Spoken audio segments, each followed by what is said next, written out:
Viewers, আজকের ভিডিওতে আমি ভিএফএস গ্লোবালের আপডেট নোটিশ নিয়ে আলোচনা করব।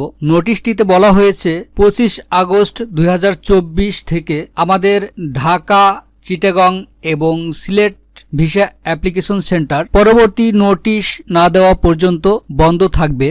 আর যে কারণে বন্ধ থাকবে সেটা হচ্ছে চলমান যে আন্দোলন চলতেছে তার জন্য এটা বন্ধ থাকবে। এবং বলা হয়েছে যে আমাদের স্টাফগণ মানে ভিএফএস গ্লোবালের স্টাফগণ ইমেল অথবা কল করা হবে তাদের অ্যাপয়েন্টমেন্ট রিশিডিউল করার জন্য এবং সেটা দ্রুত করা হবে। এবং বলা হয়েছে যে আপনাদের বুক করা অ্যাপয়েন্টমেন্টগুলো বাতিল হবে না, এটা ভ্যালিড থাকবে। তো এ নিয়ে আপনাদের কোনো চিন্তিত হওয়ার কারণ নেই। তো ভিউয়ার্স, পরবর্তী যখন তারা খোলা হবে এবং অ্যাপয়েন্টমেন্ট রিশিডিউল করা হবে সেটা তাদের নোটিশে জানিয়ে দেওয়া হবে, প্লাস ইমেলের মাধ্যমে জানিয়ে দেওয়া হবে, অথবা আপনাদেরকে কল করা হবে যে আপনাদের অ্যাপয়েন্টমেন্ট ডেটটা ছিল ওই ডেটের অ্যাপয়েন্টমেন্টটি আপনারা কত তারিখে জমা দিতে পারবেন।